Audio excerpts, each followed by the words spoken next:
बोलिए प्रेम से श्री सद्गुरु महाराज श्री सद्गुरु महाराज की श्री सद्गुरु महाराज की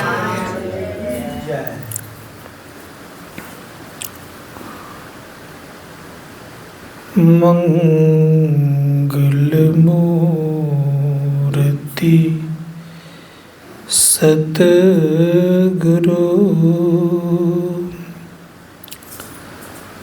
मिलवै सर्वाधार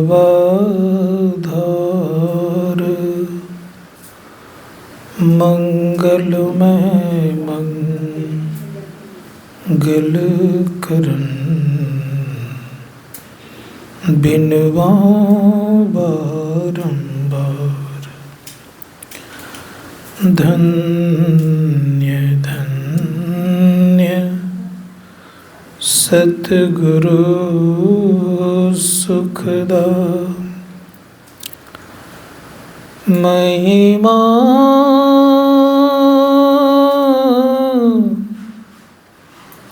कही न जाए जो कछु कहूँ तुम्हारी कृपा मोते कछु न बसाए। एक बार प्रेम से बोलिए श्री सद्गुरु महाराज की जय। धर्म प्रेमी सज्जनों माता बहनों,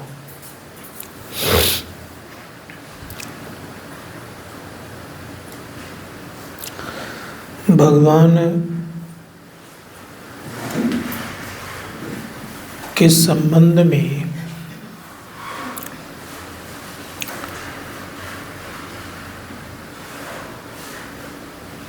बहुत लोग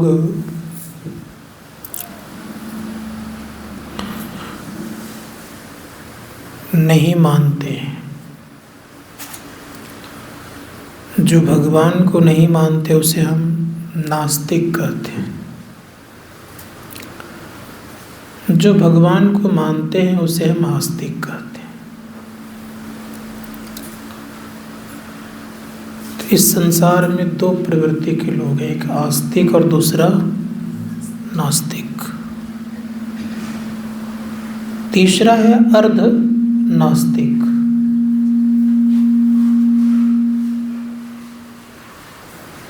ईश्वर को तो नहीं मानते हैं लेकिन जीव को मानते हैं, उसे हम अर्धनास्तिक कहते हैं। जो जीव और ब्रह्म को माने उसे हम आस्तिक, जो जीव और ब्रह्म को नहीं माने उसे हम नास्तिक, और जीव को माने और ईश्वर को नहीं माने उसे हम अर्ध नास्तिक कहते हैं।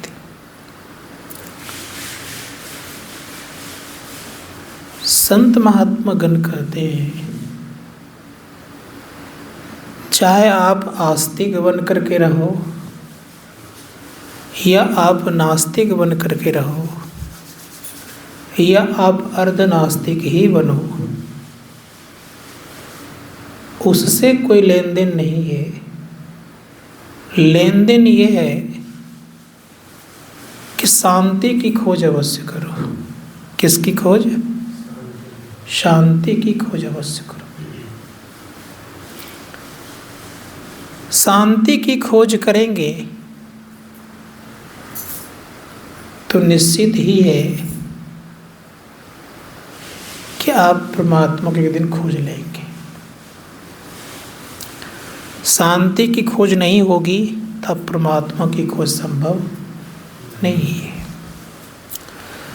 कुछ लोगों की मान्यता है कि हम आस्तिक लोग हैं, हम ईश्वर को मानते हैं, हम आध्यात्मिक लोग हैं, ऐसा लोग कहते हैं।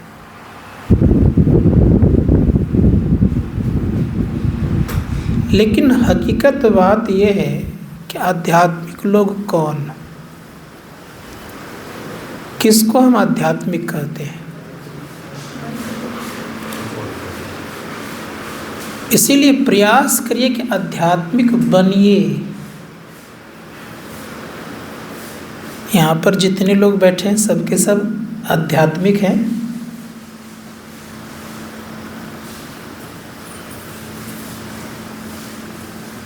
आध्यात्मिक कहते किसको जानना चाहिए? धर्मशास्त्रकार कहते हैं कि जो अपने की खोज करते हैं उसे हम आध्यात्मिक कहते हैं। मैं कह रहा हूँ सो बात नहीं है।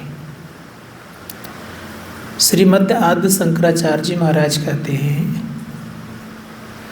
स्वस्वरूपानुसंधानम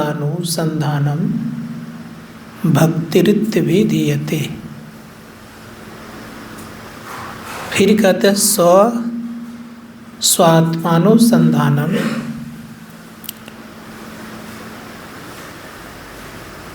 जब स्वयं की खोज करते हैं तो हम भक्त कहलाते हैं, भक्ति कहलाती है। और स्वयं की खोज नहीं कर रहे हैं तो हम भक्ति भी नहीं कर रहे हैं। अब एक बात और विशेष बात गोस्वामी जी महाराज कह रहे हैं। गोस्वामी जी महाराज क्या कह रहे हैं? कब भक्ति का जिन्होंने प्रारंभ कर दिया, प्रारंभ समझते हैं शुरुआत, तो भक्ति की शुरुआत कहाँ से है? 3 अवस्थाओं में रह करके कोई भक्ति की शुरुआत गोस्वामी जी महाराज के अनुसार नहीं कर सकते। गोस्वामी जी महाराज कहते हैं कि 13 से 3 अवस्था तजहूँ भजहूँ भगवंत मन क्रम वचन अगोचर व्यापक व्यापनंत।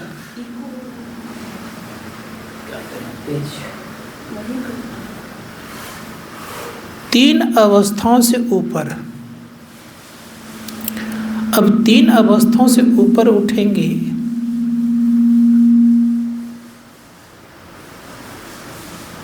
तब हम भक्ति की शुरुआत करेंगे। और 3 अवस्थाओं से नीचे हैं तो, या 3 अवस्थाओं में हैं तो स्थिति क्या होगी? धर्मशास्त्रकार कहते कि 3 अवस्थाओं से अगर नीचे हैं तब भी भक्ति नहीं हो रही है, 3 अवस्था में हैं तब भी भक्ति नहीं हो रही है, शुरुआत ही नहीं हो पा रही है। तो जब शुरुआत ही नहीं हो पा रही है तो हम भक्त कैसे कहलाएंगे? इसीलिए क्या करना चाहिए कि हम 3 अवस्था से अपने को ऊपर उठाएं।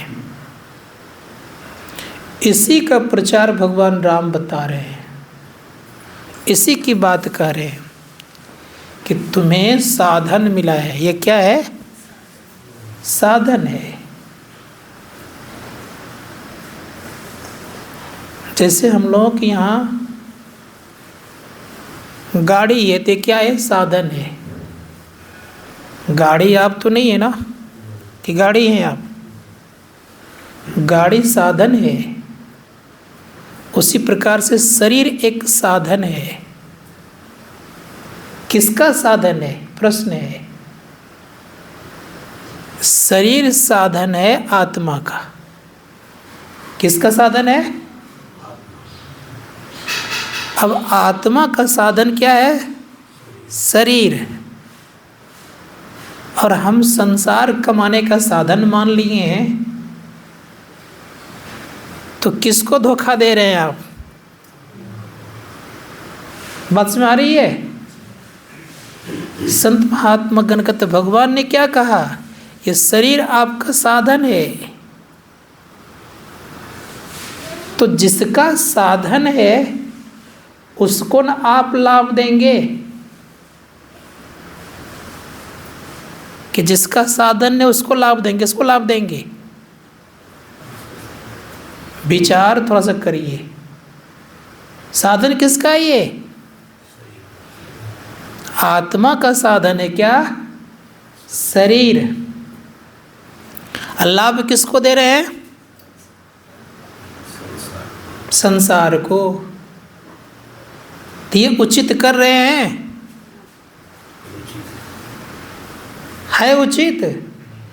अब उचित नहीं है तो अब एक बात अगर मैं कह दूं कि अपने से आप अनुचित कर रहे हैं तो बुरा तो नहीं लगेगा? प्रत्येक लोग अपने से अपने आप का अनुचित कर रहे हैं। संत महात्मा गण कहते हैं यह भेद सब लोग नहीं जानते। इसलिए भगवान राम क्या करें? साधन धाम मोक्ष कर द्वारा, पाई न जेहि परलोक सवारा। अब करे सो प्रत्र दुख पावही, सिर धुनि धुनि पछताए, काल ही कर्म ही ईश्वर ही मिथ्या दोष लगाए। शरीर साधन है, शरीर अगर कुछ होता है तो रोते धोते हैं। शरीर में कुछ परेशानियां आई तो परेशान हो जाते हैं।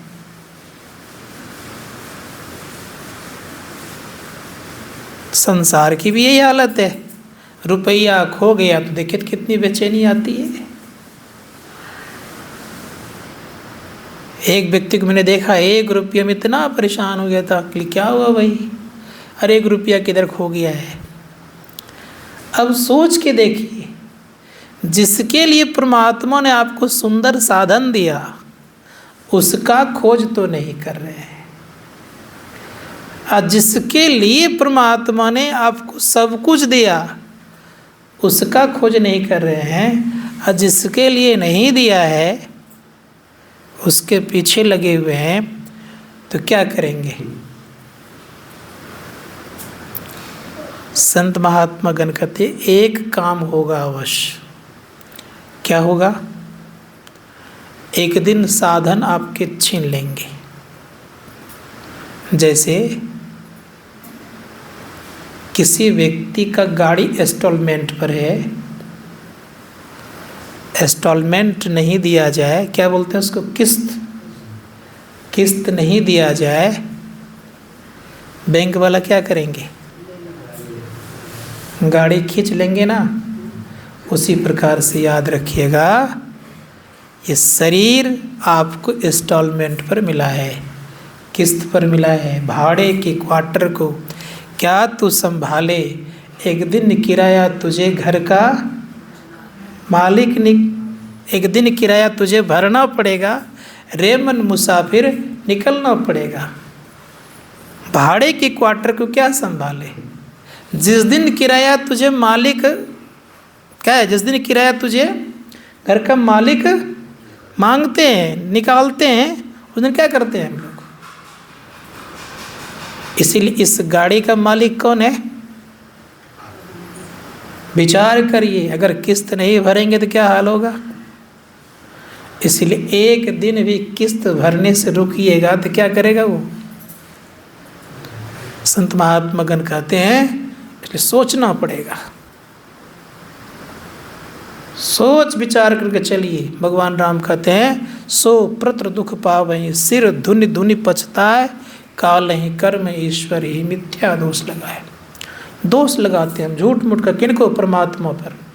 परमात्मा को आरोप लगाते हैं, परमात्मा ने मुझे सद्बुद्धि नहीं दिया है, सब कुछ हम लोगों को समय नहीं दिया, समय भी दिया है, कर्म करने के लिए भी दिया गया है। अब कर्म नहीं करे तो किसका दोष?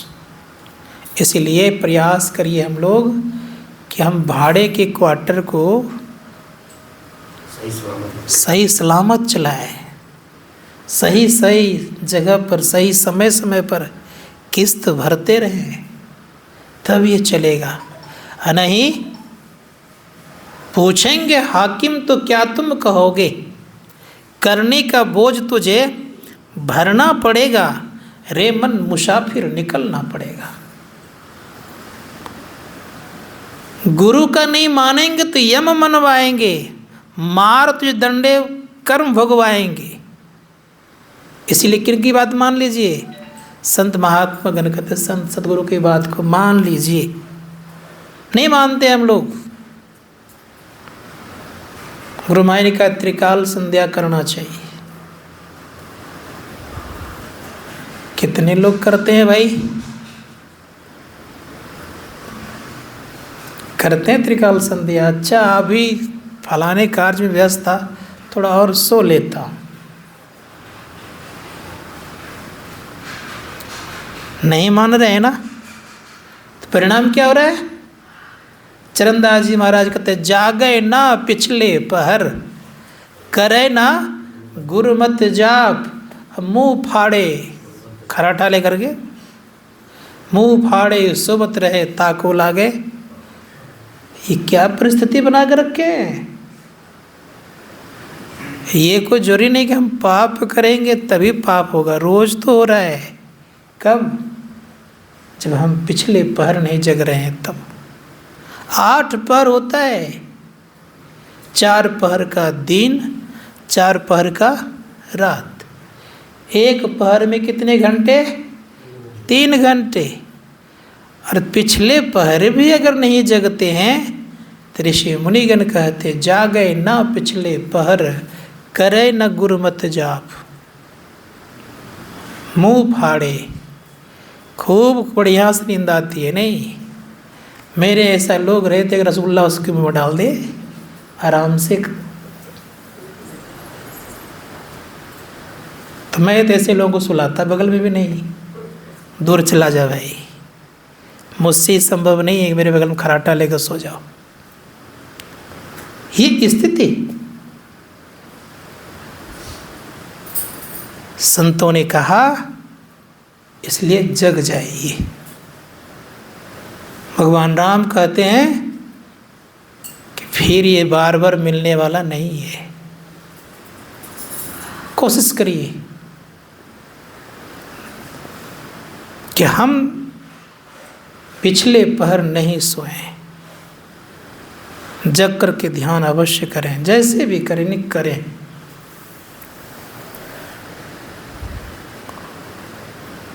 स्थिति को पैदा करिए कि हम पिछले पर जग करके रहेंगे, ध्यान भजन करेंगे। जगना अलग बात है, करना अलग बात है। एक बेचारे कपड़ा धोने वाला व्यक्ति था, जाति का नाम तो जान गए होंगे। वो 3 बजे भोर में उठता था, तो उससे पूछा एक महात्मा जी ने, आप ब्रह्म मुहूर्त में उठते हैं? कहाँ ब्रह्म मुहूर्त में? रोज उठता हूँ, रोज मैं अपने काम में दक्ष रहता हूँ। तो कहा क्या करते हो भाई? का 3 बजे भोर में जाता हूँ घाट, कपड़े की पिटाई करता हूँ, सुखाता हूँ, 5 बजे तक घर आ जाता हूँ। ये रोज मेरा 3 बजे भोर में उठना होता है। उस महात्मा जी ने कहा, बुड़बक, इसी काम के लिए तुम 3 बजे भोर में उठते हो? 3 बजे भोर में चिंतन करने का समय है, आत्म कल्याण करने का समय है, आत्मा की खोज करने का समय है, और तुम दूसरे के कपड़े की पिटाई करते हो। ये तुम्हारा भोर में उठना है ना उठना कोई काम का नहीं है। उसी प्रकार से याद रखिएगा, शरीर संबंधी भी अगर ब्रह्म मुहूर्त में कार्य होता है तो उतने कारगर नहीं है।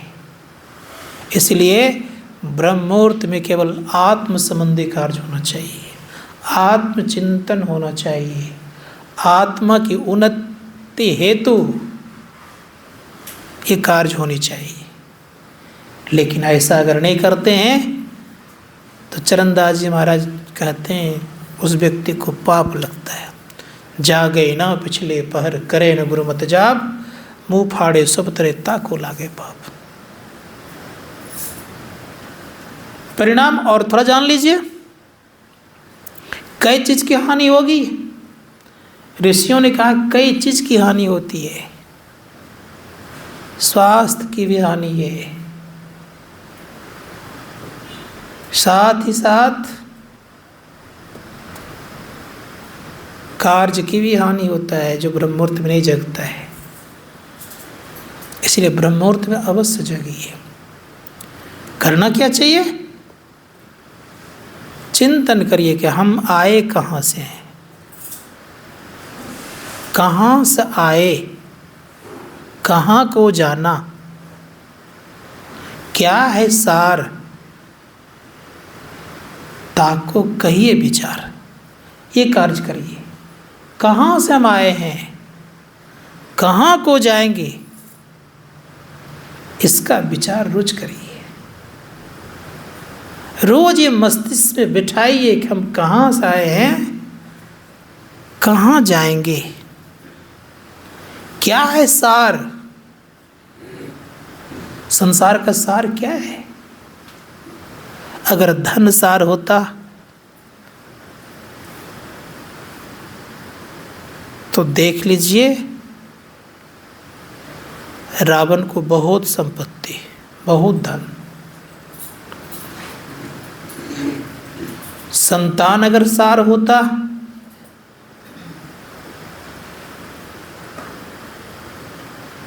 तो 1,00,000 पुत्र, 1,25,00,000 नाती। नाती कहते हैं पोता को। सुंदर घर अगर सार होता तो सोने का महल, रुपए का छाजा। कोई कहते हैं कि मुकेश कुमार अंबानी ने समुद्र के बीच में घर बनाया है, कई हजार करोड़ रुपया लगाया है। रावण का घर कहाँ था? कहाँ था? गए हैं आप लोग कि नहीं? कहाँ था? रामेश्वर से लंका तो दिखता है, धनुषकोटि से तो लंका दिखता है। विचार करिए। लंका सी कोट समुद्र सी खाई, जा रावण की अंत न पाई। इसलिए संत कबीर साहब कहते कि उस परमात्मा से क्या मांगिए? तो कहा क्या मांगो कछु थिर न रहाई, देखत नैन चल्यो जग जाई, 1,00,000 पूत 1,25,00,000 नाती, जा रावण घर दिया न बाती, सोने का महल रुपए का छाजा, छोड़ चले नगरी का राजा, कोई कहे महल कोई कहे टाटी, उड़ी जाए सुगना पड़ी रहे माटी। संत कबीर साहब कहते हैं कहे कबीर सुनो भाई साधु, जो छाड़ी चला जुआड़ी। जुआड़ी को देखें? जुआड़ी जो होता है, जो जुआ खेलता है, खेलता तो खूब बढ़िया से हुआ है, और जब हार जाता तो क्या करता है? दोनों हाथ झाड़ता है और चल देता है। जो छाड़ी चला जुआड़ी, अर्थात छोड़ करके जाना ना पड़े, इसके लिए क्या करिए? कुछ कमा लीजिए। कमा लीजिएगा तो कुछ फायदे में रहिएगा। क्या कमाना है? ऋषि मुनिगण कहते जो साथ चले, साथ चले, संग चले, वो काम कमा लीजिए। जाते लोग देख भी नहीं पाए कि इनके साथ बहुत सारे सामान चला गया है, वो काम कर लीजिए। वो काम अगर नहीं किए हैं तो हाथ को मल मल करके पछताना होगा। इसलिए हाथ नहीं मलना पड़े, इसके लिए प्रयास कीजिए हम कुछ कर लें जीवन में। अगर ऐसा काम हो गया तो जीवन आपका सार्थक होगा, अगर ऐसा काम नहीं हुआ तो सार्थक नहीं होगा। इसलिए समय है अभी, जो भी समय बचा है, किसी का 60 उम्र हो गया, किसी का 65 हो गया होगा, किसी का 70, किसी का 75, कोई 80 के आसपास होंगे। लेकिन याद रखिएगा, जितना बचा है उसमें मेहनत करिए, अपना काम निकालने का प्रयास कीजिए। उदाहरण रूप में जैसे इस झारखंड में एक जगह मैं कुआं देखने के लिए गया था बहुत पहले, तो थोड़ा सा पानी रात में संग्रह करके होता तो उसके लिए मार करता था पानी लेने के लिए। रस्सी कितनी लगती थी? एक बोझा रस्सी लगती थी। अब सब रस्सी डाल देता था कहाँ? कुआं में बाल्टी के साथ। इतनी सी रस्सी बचती थी, खींचते थे लोग, खींचते खींचते पानी निकल जाता था, उसी को लेके घर जाते थे। जो समय बचा है उसी समय में आप अपना काम करिए। ये मत सोचिए कि मेरा समय चला गया अब क्या होगा। प्रयास करिए कि हम अपना जीवन को सार्थक बनाएं। इसलिए रोज घट रहे हैं कि बढ़ रहे हैं? आज अगर 5 साल का बेटा होगा तो क्या बोलते हैं, मेरा बेटा कितना दिन का हो गया? 5 साल का। घटा के बढ़ा? बढ़ा नहीं। इन बोलते क्या है? 5 साल का मेरा बेटा हो गया। घटने को अब खुशियां मना रहे हैं। संत महात्मा गण कहते घटने खुशियां नहीं मनाई जाती है। इसलिए प्रयास कीजिए कि हमारी बढ़ोतरी कहाँ हो रही है, हम कहाँ विकास कर रहे हैं। गुरु महाराज कहते क्षण क्षण पल पल समय सिरावे, नर्तन दुर्लभ फिर नहीं पावे। दूसरे जो गुरु महाराज कहते हैं दिन बीतत जावे, आयु खुटावे, भजो भजो प्रभु नाम। सब कोई अपने अपने कर्मों के अनुसार शरीर धारण किए हैं। अपने अपने कर्म के आधार पर आपका अच्छा या बुरा प्रारब्ध बनाए, भाग नहीं है, प्रारब्ध बनाए। तो देखिए कि मेरा प्रारब्ध अच्छा है, इसको और अच्छा बनाइए कि खराब बनाइएगा। अच्छा है तो और अच्छा बनाइए। लोग क्या करते हैं, 3 तरह के विचारधारा के लोग होते हैं। एक व्यक्ति के पास पैसे हैं तो पैसे कमाते रहते हो। दूसरे वो व्यक्ति होते हैं कुछ कुछ जमा करते भी हैं और कमाते भी हैं, तो ठीक से वो चलता हो, उनका गुजर बसर चल जाता है। तीसरे प्रवृत्ति को व्यक्ति जब खर्च होगा तब न कमाएगा, अभी जैसा है चलने दो, जब खत्म हो जाएगा तब क्या करेंगे? काम करेंगे। जैसे एक देहात की कहावत है, एक घड़ा धान हो गया, अब धान खर्च होगा तब न हम कमाने जाएंगे। इसको कहता है घड़ा वाला राजा। ऐसा मत बनिए, इसको और बढ़िया बनाने का प्रयास कीजिए,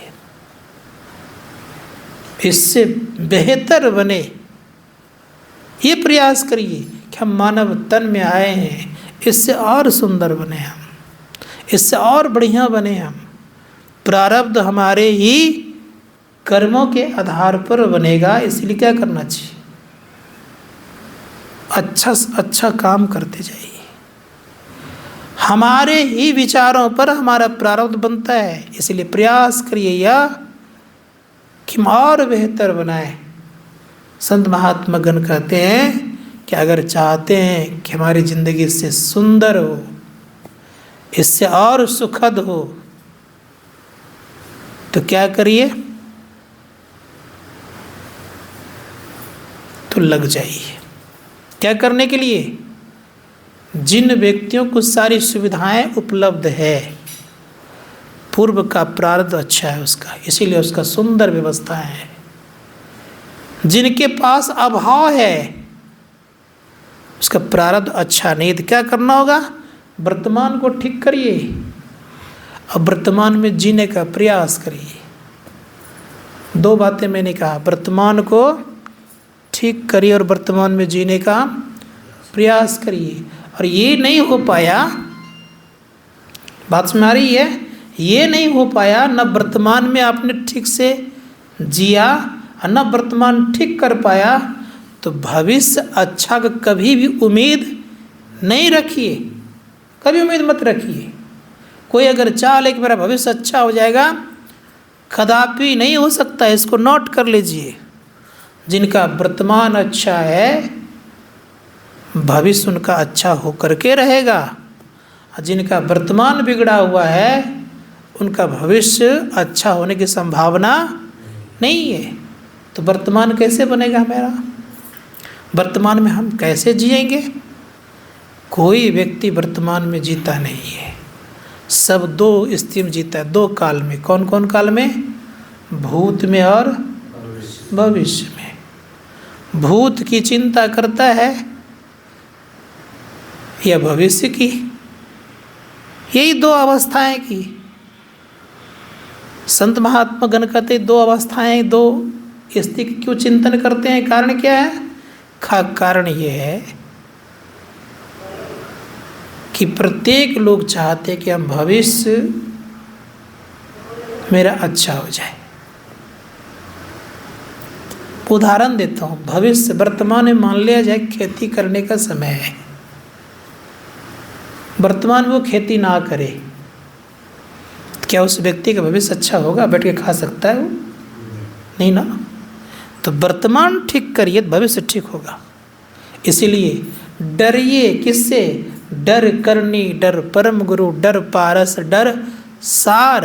और डरत रहे सो उबरे, गाफिल खाबे मार। जो डर गया उनका उबार हो गया, और जो नहीं डरा उसका गया। क्या डरना चाहिए? प्रत्येक लोग डरते हैं, किसान डरते हैं खेती करने। खेती अगर नहीं होगा तो फिर फसल नहीं होने पर दिक्कत होगी। व्यापारी डरते हैं, अगर व्यापारी इस समय व्यापार का समय अगर व्यापारी नहीं व्यापार करेगा तो उसको दिक्कत होगी। विद्यार्थी को भी डरना चाहिए, अगर इस समय नहीं मैंने पढ़ा तो फ्यूचर में हमारी पढ़ाई नहीं होगी। प्रत्येक लोग डरना चाहिए, और भक्त को तो विशेष डरना चाहिए, मनुष्य को तो विशेष डरना चाहिए। इसलिए कि अगर इस जीवन में मैंने कुछ नहीं किया, कहीं अगर अन्यत्र जोनि में चले गए तब क्या हाल होगा? इसलिए संत महात्मा गण कहते हैं इसी जीवन में प्रयास करिए कि इतनी अच्छी व्यवस्था कर लें कि आने वाला समय किस तरह का हो। तो एक कहानी सुनाता हूँ आप लोगों को, सुने होंगे आप लोग कई बार।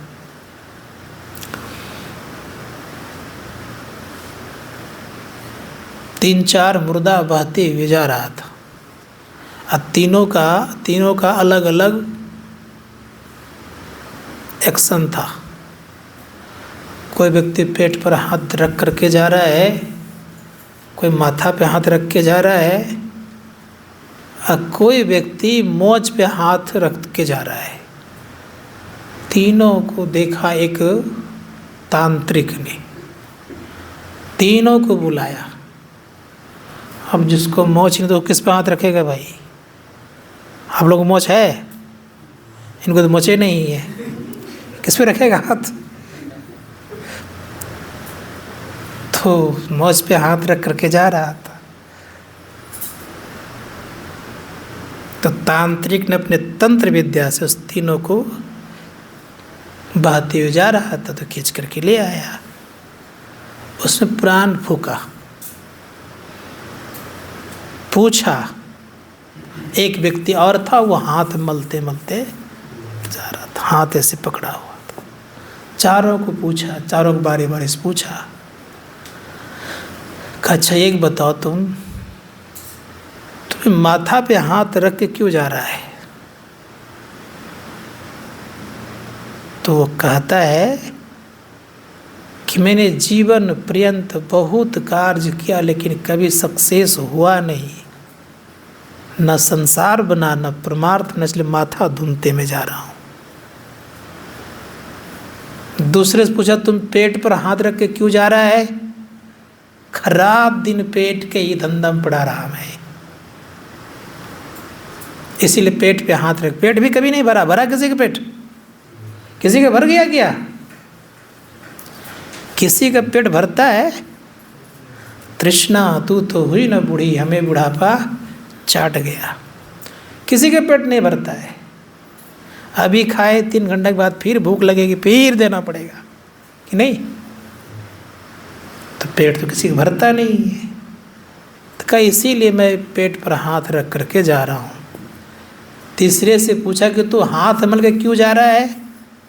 कहा महाराज क्या बताऊँ, अंतिम समय जब हुआ तब मुझे समय आया, इसलिए मैं हाथ को मलते जा रहा हूँ। चिड़िया चुग गई खेत फिर पछताए क्या हो बात है, यही हाल हो गई। चौथे से पूछा तुम मौज पर हाथ रख के क्यों जा रहा है?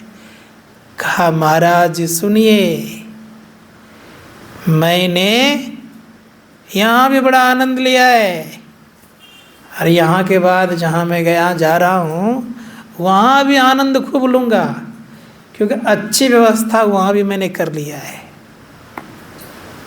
तो दोनों जगह व्यवस्था करिएगा तब आनंद से रहिएगा, और नहीं तो आनंद कहाँ है। इसलिए संत महात्मागण कहते हैं प्रयास करिए कि हम आनंद में रहेंगे, तो यहाँ की भी आनंद और वहाँ की आनंद। चिंता किसकी होनी चाहिए? किसकी? घर गृहस्थियों की। घर गृहस्थियों की चिंता करते करते कितने लोग चले गए, लेकिन कुछ मिला नहीं। ना घर गृहस्थी वाले ने कुछ दिया, किसी को दिया? आप लोगों को तो दिया होगा शायद, नहीं? इतना दिया होगा आप लोगों को कि मैं एक बार गया था दार्जिलिंग, सत्संग कर रहा था, दार्जिलिंग की तराई ही था। तो जब वहाँ गया था तो सत्संग समाप्त हुआ। एक लगभग 30-35 साल के होंगे, वो मेरे पास आया, अब प्रणाम किया, भुकार पान करके रोने लग गया, भुकार मार करके। हम बोले क्या हो गया जी? उसने कहा बाबा क्या बताऊं, घर जाता हूँ शाम में मुझे बेलना से खूब पिटाई करती है। मैंने कहा कि और तुम्हें कुछ नहीं बोलने की मिला? करूँ तो करूँ क्या बा, बहुत पिटाई करती है। मैंने कहा बेलना खा करके अगर तुम्हें बैराग नहीं आया तब तू क्या क्या खाएगा इसका पता नहीं है।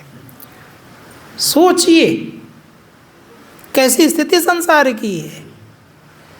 संत महात्मागण कहते हैं यही स्थिति हो गई थी अजामिल की। अजामिल को कई बच्चे हो गए, अंतिम बच्चे का नारायण नाम रखा गया, लेकिन वो डर के मारे नारायण का नाम लिया तो जमदूत आ गए। आना था तो पहले जमदूत को, लेकिन देवदूत आ गए। परिणाम ये हुआ कि उनकी रक्षा हो गई, लेकिन ये रक्षा नहीं है। संत महात्मागण कहते हैं कि अगर चाहते हैं जीवन में कुछ करने के लिए तो घर में बैरागी जीवन बनाइए। मैं घर का परित्याग करने नहीं कह रहा हूँ, लेकिन घर में बैरागी जीवन जरूर बनाइए। अगर घर में बैरागी जीवन नहीं बनेगा तो भजन ध्यान का जो चाहिएगा कि मुझे आनंद मिले, वो आनंद नहीं मिलेगा। मन अगर विषयों में रम रहा है तो भजन ध्यान से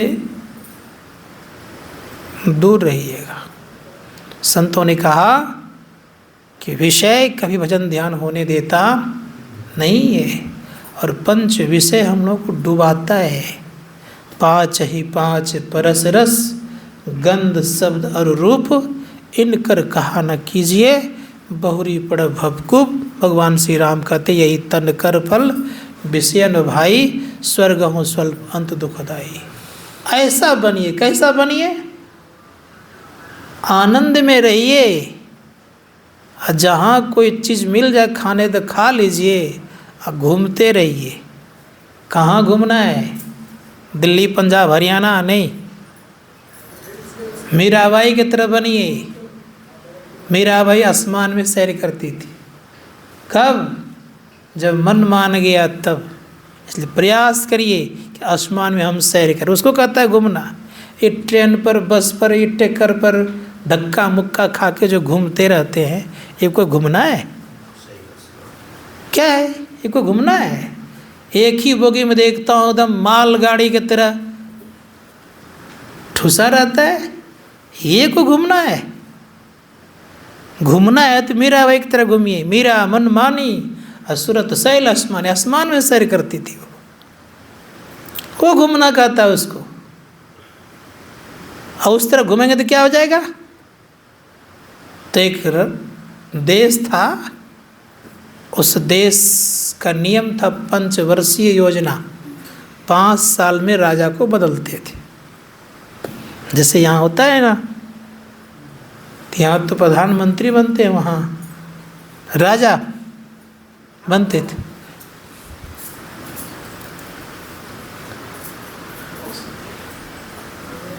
कह दीजिए कल आवेगा।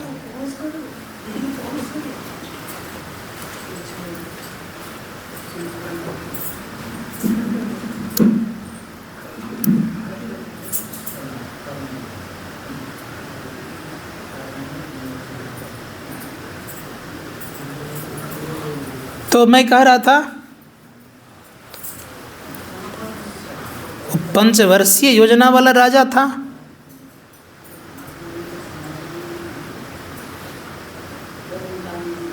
तो नदी के इस पार में शहर और उस पार में जंगल। तो 5 साल जब होता था तो नदी को उस पार भेज देता था उठा उठा के। अब क्या करे। तो कोई डर के मारे राजा बनता ही नहीं था, कोई तैयार नहीं होता बनने के लिए। संजोग से महात्मा जी मिले, सब ने पकड़ धकड़ को उसको राजा बनाने का प्रयास किया। कहा बात क्या है भाई। कहा आप मिल गए, आपको राजा बनना ही पड़ेगा। महात्मा जी सस्ता होता है सबके लिए नहीं। राजा बना दिया गया। का क्या नियम है। का बस 5 साल आप बनिए राजा, उसके बाद दूसरा बनेगा। तो फिर कहा कि 5 साल के बाद क्या करोगे। का उस पार भेज दिया जाएगा। का उस पार में क्या है। का जंगल है। राजा जो बने महात्मा जी समझ गए कि 5 साल में उस पार जाना पड़ेगा। थे बड़े तेज दिमाग के महात्मा लोग, थोड़ा सा खोपड़ी के तेज होते ही याद रखिएगा। संसार वालों से तो तेज होते जरूर है, इसमें कोई संदेह नहीं है। भले इधर के लोग कितनों पढ़े लिखे क्यों नहीं हो। आप देखते होंगे IAS भी किया है, लेकिन महात्मा अगर उनके यहाँ आते हैं तो उनको ही पढ़ाते हैं। किसको। IAS वाले को भी। महात्मा खोपड़ी के तेज तो होते ही हैं। उसने कहा कि 5 साल तक हम जो करें कोई दिक्कत नहीं। कहा कोई दिक्कत नहीं। महात्मा जी ने क्या किया, जैसे राजा बने आदेश दिया। कहा उस पार का जितना जंगल है पहले साफ करो। तो सारे जंगल साफ कर दिए। खूब बढ़िया बढ़िया उधर बिल्डिंग बनवा दिए। अब बहुत सारे लोगों को ट्रांसफ़र कर दिए उधर, अच्छे शहर बसा दिए। अब 5 साल हुआ। कहा भैया राम राम, तुम्हारा राज में चला उस पार चला जा। उस पर गया, आराम से ठाट बाट से रहा। संत महात्मा गण कहते ऐसे बनिए, मोह ममता में रहिएगा कि तब तो वही जंगल में जाना पड़ेगा। प्रयास करिए कि यहाँ तो मेरा कम दिन का समय, ये निर्णय कीजिए, गिनती करिए। आज गया कल गया, जाने वाला है। लंबा जीवन है उधर का। लंबे जीवन की तैयारी करिए। लंबे जीवन की तैयारी कैसे होगी। संत महात्मा गण कहते हैं साधुओं की संगति में रहिए। साधु की संगति निस्दिन होना चाहिए। और जो निस्दिन संगति करते हैं तो किससे, मन से। नहीं तो क्या स्थिति होगी। रहीम कवि जा रहे थे बड़े प्रेम से। रहीम कवि ने देखा एक हाथी माथे पर धूल ले रहे थे। तो किसी व्यक्ति ने रहीम कवि से पूछा, व्यक्ति ने देखा था। कहा राजा के द्वार पर हाथी बैठा हुआ है, बंधा हुआ है, वो माथे पर धूल ले रहा है, क्या कारण है। तो बड़े प्रेम से कहा रहीम कवि ने,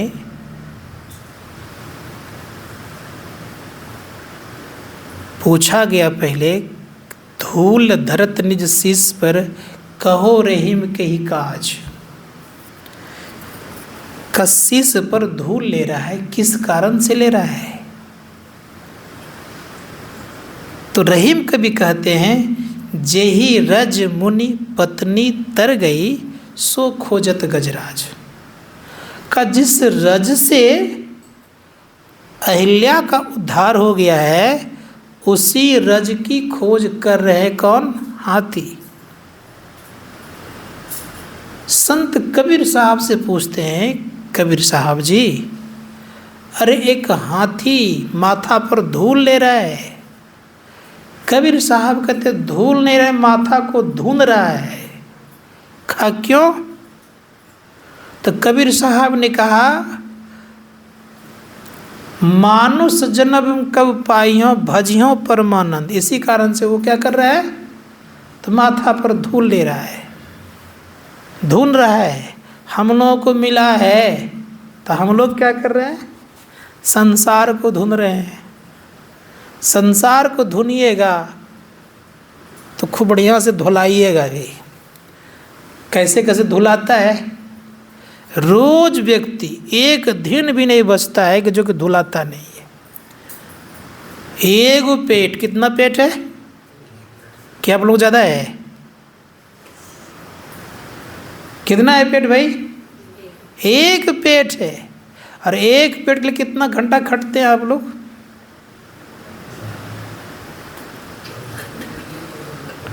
विचार करिए, एक पेट के लिए इतना खटते हैं, और कहीं 10-20 हो जाए तो